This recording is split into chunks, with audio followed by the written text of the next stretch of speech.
As always here on this show, I will always, as you know, boil it down to what does it mean for right now? What does it mean for right now? What does it mean for 2018? Because the past is the past. The past is for history books. But the past is always something are you doomed to repeat? So everything that's out there in this book, from what I haven't read the book yet, I've only read excerpts and stories about the book. The only thing I can take away that might still manifest itself between these two men, so crucial to the success of this franchise and so crucial to the happiness or the misery of an entire region, or as you like to point out, Chris, Patriots Nation, America's team. 100%. Okay. So what's out there in this book that can actually manifest itself? And here it is. This is what I take away from it.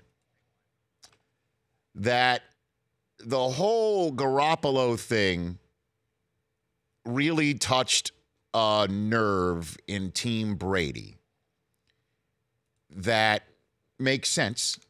You can't blame anybody who has been there for a very long time in any sport about the end game. The end game is so rarely clean.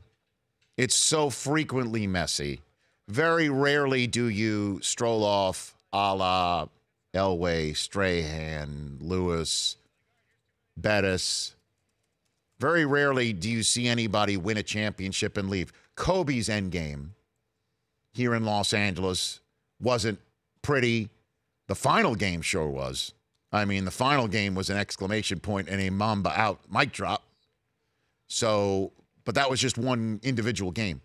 Very rarely does a career end with you strolling off top of your game, winning a championship, and strolling off when you want on your timetable, on your decision. I remember a few years ago, I think it had to have been right around after Garoppolo's drafting. Andrea Kramer sat down with Tom Brady for NFL Game Day morning in a preseason chat that we aired. And Brady told her flat out that he thought that he didn't want to have the end game scenario where he wound up somewhere else. And he thought it would be entirely possible that he would have to finish his career elsewhere because that's happened to so many other people. And everybody's like, what are you talking about? Like, why would you ever say that, Tommy? Tommy Brady thinks he won't be a Patriot for the rest of his life? According to this book, everybody in Camp Brady, Team Brady, thought that Belichick and the Patriots were going to do to him what the Colts did to Peyton Manning, which is, all right, have a neck injury, we lose every last game, we've got the top pick in the draft, and adios, you're gone. See ya. Thanks for the memories. Thanks for the stadium. Thanks for everything here, Children's Hospital, everything. We'll give you a statue, but you're done here. He didn't want that to happen to him. And we're seeing it potentially play out right now with Eli, with everybody out in New York City in the metropolitan area thinking that the Giants, thanks to their 0-2 start and watching Eli fumble around on Sunday Night Football, that they made the wrong choice at the top of the draft. I'll have more on that in my 4 downs coming up. So Brady, according to this book, started worrying about his job almost immediately after Belichick cited his age and contract status when drafting Garoppolo. Quote, coaches desired to be, quote, early rather than late at that position. Well, that makes sense, too, from a management point of view. Correct, Chris? I'm not lying here. Correct. Everybody's doing what... Makes sense. But... Well, and Bill is notorious for getting rid of guys a year too early. Oh, my goodness gracious. Down Richard the line. Seymour. Down the line. Lawyer Malloy. We can go on and on, right? Deion Branch, on and on. Oh, sure.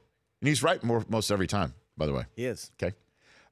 One New England assistant told the book that the general feeling, told Ian O'Connor, the author, that said the general feeling among staff members around that time wasn't that Belichick's system could make Super Bowl quarterbacks out of all 32 NFL starters. Quote, but if you gave us any of the top 15, we could do it, the assistant said. I don't think the coaches view Tom as special as everyone else in football does. Mr. Kraft thinks Tom is the greatest gift ever, but the coaches don't. End quote. What? Can we run down the top 15 quarterbacks? Do we have time to do this? We could do that on the show. I just want to continue on in this point here. But yes, of course, there's time for that. We got 3 hours. What? The coaches don't think that Tom Brady's the greatest gift ever? Are you kidding me? 199th overall? Guy's self-made? The guy still burns deep inside at age 41, where his body is still at the top of his game? What are you talking about? Who would say such a thing to Ian O'Connor and not put his name to it? And guess what? It's entirely possible that guy still coaches on that team today. I plead the fifth. Yeah. And if he senses that about the coaching staff to make him say, I plead the fifth to Jim Gray, back in April, a month after this book says he made the final decision to actually return to the Patriots this year, what do you think Tom's thinking about today? Who said that? And is that guy in my house right now where I'm going to work at age 41, leaving my beautiful wife and kids at home because I still want to be a champion? And you go find somebody like that who still wants to do that. Go find somebody, forget 41. Find someone 21 who wants to do that the way I want to do it. Find someone 31 who wants to do that the way I want to do it. Who the hell is this person? It's what I thought when I read that quote. Who the hell are you? You probably have a job because Tom Brady's Tom friggin' Brady. Exactly. What? Oh, boy. Oh, boy. Because coaches, as you know, don't change a lot around there. And they all have Belichick's mindset. And it doesn't work elsewhere, as we know. Part of the reason why it doesn't work elsewhere, you know why it doesn't work elsewhere? Because they don't have Tom Brady elsewhere. What is this person saying to Ian O'Connor? And does that still pervade this locker room? Or when they're game planning? When they're looking at all 22 of the kids coming up next year? Oh, yeah, we'll do that to any top. Give us the top 15. We'll make him the Tom Brady. So Andy Dalton? Come they can on. make Andy Dalton the Super Bowl quarterback? They might not consider him top 15. Oh, you're looking at top 15 right now. I'm just looking at like the quarterbacks in the league. I would say he's middle of the pack. Andy Dalton. I mean, that is some serious Ryan Tannehill? That is some serious Kool-Aid right there, man. So when Tom goes to work today and starts walking around a building, he's human. He's going to have to look around, wonder what's what, who said that. If I'm Tom Brady, I'm telling my people in Team Brady, Team whatever, even in the building, you ferret out who this person is. I want my pound of flesh when I'm not getting set to try and destroy Matt Patricia in case it's him. Could be a defensive member of the staff talking out of school.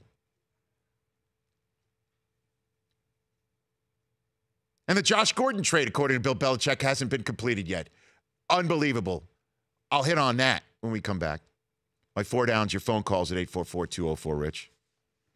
Why wouldn't a Patriot fan just be absolutely livid reading that today? I wouldn't even know. Because to me, this is the sort of stuff that can affect 2018. And the other stuff that gets dredged up, like Spygate and Deflategate, just to maybe in case, rile the waters up a little bit when Brady recalls a certain time he doesn't like, or Belichick recalls a certain time he doesn't like. I think Bill could care less. I know. He's put the velvet ropes up around everything. He probably takes mental notes. Brady's a little bit more, he's kind of like me. You get a little upset, a little sensitive. Especially, as he's reached 40, where he's being a little more vocal about his displeasure.